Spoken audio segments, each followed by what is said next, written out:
Dear students of MBA third sem, आज जो हम बिज़नेस पॉलिसी स्ट्रेटेजिक मैनेजमेंट में जो लेक्चर ले रहे हैं वो यूनिट फर्स्ट में से है लेक्चर थर्ड, जिसका टाइटल क्या है, लेवल ऑफ स्ट्रेटेजी। जब हम लेवल ऑफ स्ट्रेटेजी की बात करते हैं, जैसे आपने देखा होगा हमारे लेवल ऑफ मैनेजमेंट रहता है टॉप लेवल, मिडिल लेवल और लो लेवल।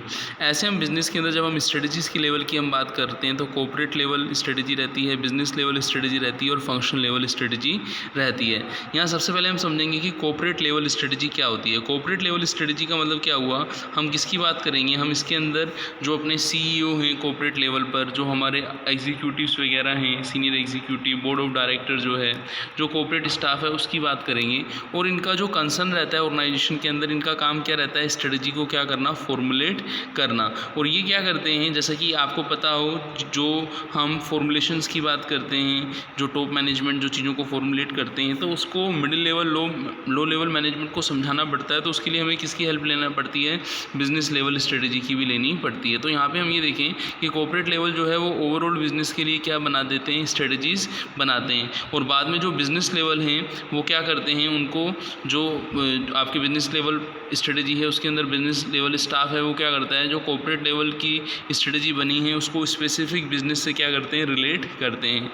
और फिर हम पढ़ते हैं functional level strategy. Functional level strategy वो रहती है जो different functional area of business, हम HR की बात करें, हम मार्केटिंग की बात करें, हम फाइनेंस की, हम प्रोडक्शन की, ऑपरेशंस की भी हम बात करें, तो वो आपकी फंक्शनल लेवल स्ट्रेटेजी के अंदर आती हैं। यहाँ पे हम कीवर्ड समझ लेते हैं जो हमारे लेवल ऑफ स्ट्रेटेजीज़ के हैं। सबसे पहले कॉर्पोरेट लेवल के अंदर, जैसा कि मैंने आपको बताया ही है कि कॉर्पोरेट लेवल के अंदर हम कॉर्पोरेट लेवल स्टाफ को इंक्लूड करते हैं। हम CEO, senior executive, board of director, corporate staff को इंक्लूड करते हैं। हम उसके अंदर ये भी देखते हैं कि जो corporate role of corporate level manager रहेगा वो क्या रहेगा, वो होल ऑर्गेनाइजेशन के लिए स्ट्रेटेजी कैसे बनाएंगे। इसके अंदर ये भी इंक्लूड करेंगे कि वो ऑर्गेनाइजेशन के मिशन गोल को क्या करेंगे, डिफाइन करेंगे, वो बिज़नेस को डिटरमाइन करेंगे, और इसके साथ साथ वो डिफरेंट बिजनेस के लिए रिसोर्सेज को क्या करेंगे, एलोकेट करेंगे।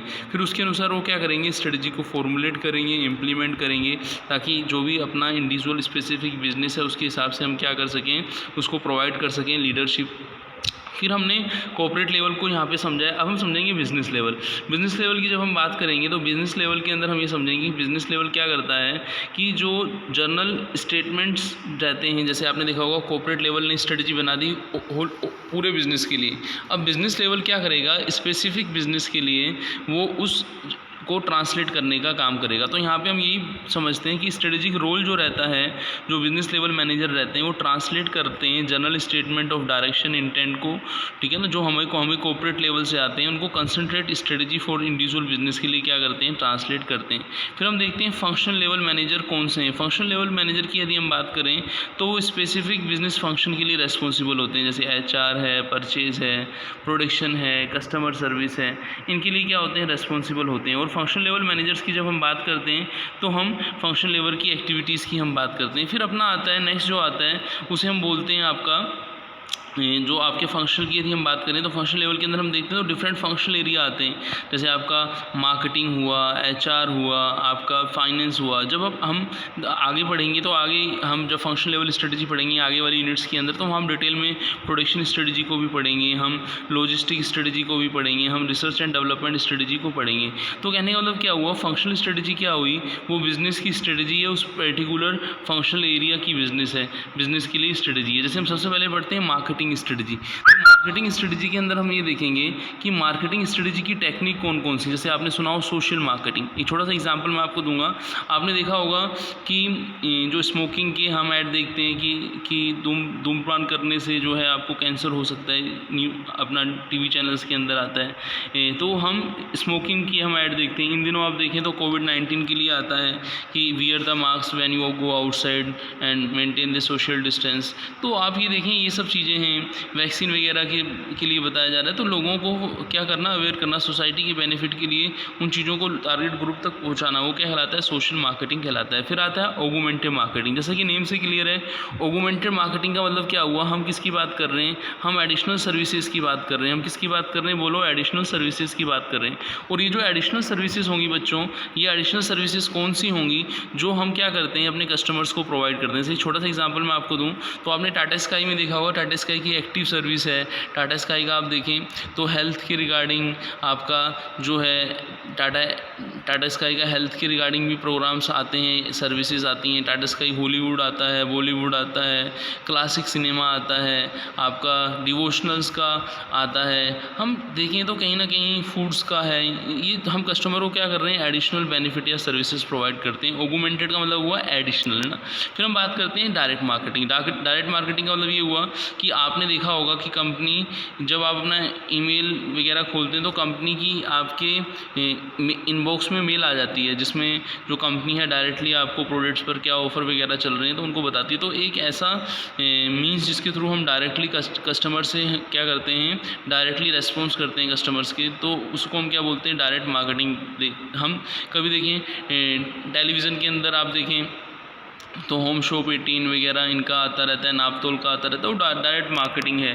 आपने कभी भी देखा होगा कुछ लोग डायरेक्ट घर पे भी सैंपल के फॉर्म में चीज़ों को बेचते हैं, तो वो डायरेक्ट मार्केटिंग है। आप ऑनलाइन तो टेलीविज़न पर ऐड आ रहा है, उस पर फ़ोन करके आप नापतोल बाज़ार या होम शॉप 18 से आप मंगवा सकते हो। फिर आता है रिलेशनशिप मार्केटिंग।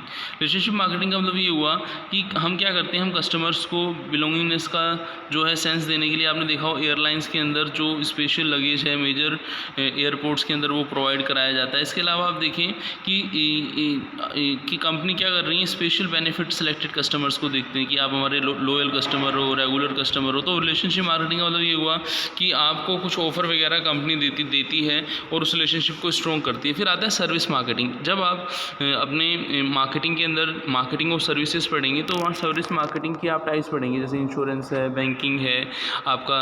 आपने इन सर्विसेज का आप देखें, इस समय जो आप ऑनलाइन कोविड के टाइम में ऑनलाइन स्टडी भी कर रहे हैं, एक तरीके से सर्विस मार्केटिंग हुआ।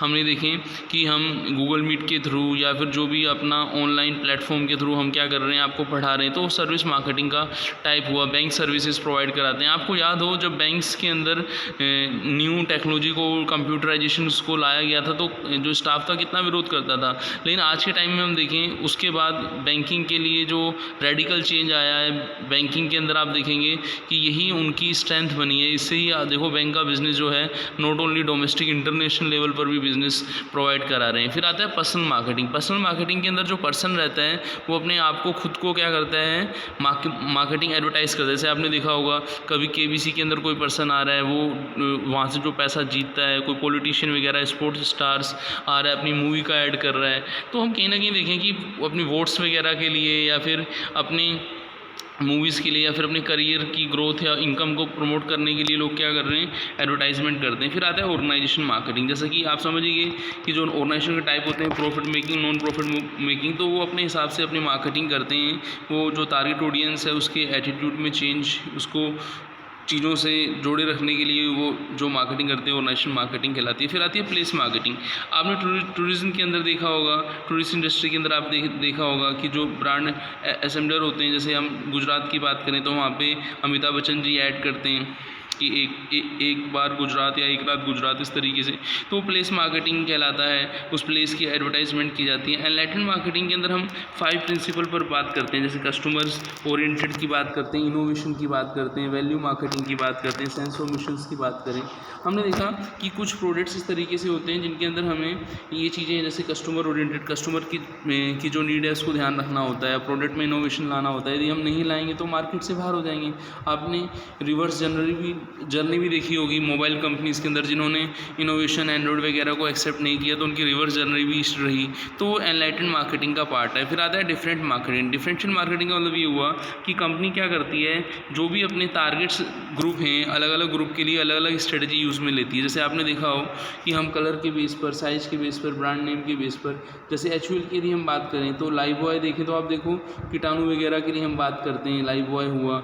लेक्स की बात करें तो हम पॉपुलर सेगमेंट की बात करते हैं। डव की यदि हम बात करें, पीयर्स की यदि हम बात करें तो हम किसकी बात करते हैं, प्रीमियम सेगमेंट की बात करते हैं। तो कहीं ना कहीं हम ये देखें कि डिफरेंशियल मार्केटिंग स्ट्रेटजी हम अपने प्रोडक्ट की सेल के लिए यूज़ में ले रहे हैं।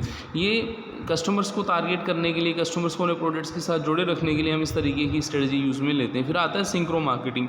सिंक्रो मार्केटिंग जैसे कि नेम से क्लियर है, सीजनल मार्केटिंग। जब हम किसी सीज़न की बात कर रहे हैं, जैसे कि आपने देखा होगा लीन सीजन, पीक सीजन होता है, और कभी कभी आपने देखा होगा कि कभी किसी प्रोडक्ट की डिमांड ज़्यादा होती है, किसी की कम होती है, तो कहीं ना कहीं हम सीजन के हिसाब से मार्केटिंग करते हैं। फिर आता है कंसंट्रेट मार्केटिंग। कंसंट्रेट मार्केटिंग का मतलब ये हुआ कि large share of A one few सब मार्केट आप कवर करना चाहते हैं, उसी पर कंसंट्रेट करना चाहते हैं। आपने कभी कभी देखा होगा कुछ कंपनी की स्पेसिफिक ग्रुप को कोई टारगेट करके अपने प्रोडक्ट्स के अंदर चेंजेस लाती हैं, तो वो कंसंट्रेटेड मार्केटिंग कहलाता है। फिर आता है डी मार्केटिंग। जैसा कि नेम से क्लियर है, कुछ टाइम के लिए डिमांड को शिफ्ट करना। जैसे आपने देखा हो तो जैसे मेट्रो के अंदर बहुत भीड़ रहती है एक सुबह के टाइम, जब ऑफिस जाने का और रिटर्न का टाइम रहता है, तो उस समय मेट्रो के अंदर ऐसा ऑफर हो कि दिन में जो लोग जाएँ उनको डिस्काउंट मिले, तो जिनको सुबह नहीं जाना वो दिन में शिफ्ट हो सकते हैं। तो उन्होंने उस डिमांड को शिफ्ट करके दिन में कर दिया, जहाँ पे भीड़ भाड़ कम रहती है, ठीक है ना। तो कहीं ना कहीं हम बात करें डी मार्केटिंग का मतलब हुआ अब कि अपने प्रोडक्ट्स को थोड़ा क्या करना, चेंज करना, प्राइस थोड़ा चेंज करना। आपने कभी कभी देखा हो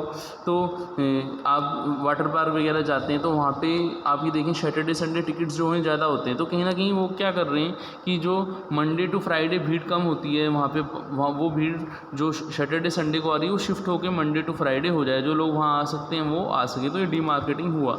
ऐसे हम HR स्ट्रेटेजी जब हम पढ़ेंगे, मैंने आपको भी मार्केटिंग स्ट्रेटेजी बताई है, आगे आने वाले लेक्चर के अंदर हम HR स्ट्रेटेजीज़ को डिटेल में पढ़ेंगे कि जैसे HR के अंदर हम देखेंगे रिक्रूटमेंट सिलेक्शन कैसे किया जाए, strategic recruitment, strategic selection, training कैसे दी जाए, उसका अप्रेजल कैसे किया जाए। तो ये सब चीज़ें जब हम आगे आने वाले लेक्चर्स के अंदर डिटेल में हम HR स्ट्रेटेजी, मैंने आपको बता ही रहा था कि जो आपका मार्केटिंग तो एक आपका फंक्शनल स्ट्रेटेजी का पार्ट है, इसके अलावा आपकी और भी बहुत सारी स्ट्रेटेजीज़ हो सकती हैं। तो वो स्ट्रेटेजी कौन कौन सी हैं उनको हम यहाँ पे समझेंगे। जैसे नेक्स्ट लेक्चर में मैं आपको बताऊंगा HR strategy, finance strategy, production strategy, logistic strategy, R&D, ये इनको हम आगे वाली यूनिट्स में हम पढ़ेंगे। थैंक्स। तो मिलते हैं नेक्स्ट लेक्चर में।